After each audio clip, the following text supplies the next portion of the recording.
таҳия қабул ва амалигардонии як қатор санадҳои меъёрии ҳуқуқӣ ва барномаҳои давлатӣ дар самти беҳдошти нақши занон барои беҳтар намудани сатҳи иҷтимоиву иқтисодӣ, баланд бардоштани мақоми зан дар ҷомеа, иштироки фаъолонаи онҳо дар идоракунии давлат, баланд бардоштани маърифати ҳуқуқии занон мусоидат намуда, дар баробари ин имрӯзҳо бонувони тоҷик дар соҳаҳои гуногуни илм низ ба дастовардҳои баланд ноил гардида истодаанд. дар осорхонаи миллии Тоҷикистон дар ҳамкорӣ бо муассисаҳои илмии таълимии шаҳри Душанбе бахшида ба ҳафтаи илм намоиш ва конференсияи илмии ҷумҳуриявӣ дар мавзӯи дастовардҳои илмии олимаҳои тоҷик дар солҳои соҳибистиқлолии ҷумҳурии Тоҷикистон баргузор гардид. дар намоиш мусаввараҳо, диплому сипосномаҳо, ҷоизаҳо, ихтироот, мукофотҳои давлатӣ, ҳуҷҷату аксҳо ва китобҳо пешниҳод шуданд, ки фаъолияти пурсамари олимаҳои тоҷик ва саҳми боризи онҳоро дар арсаи илми ватанӣ ва умумибашарӣ нишон медиҳад.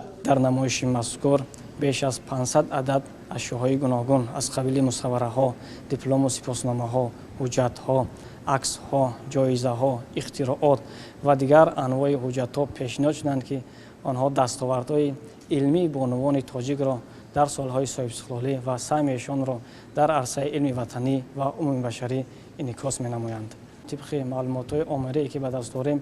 имрӯз дар ҷумҳурии Тоҷикистон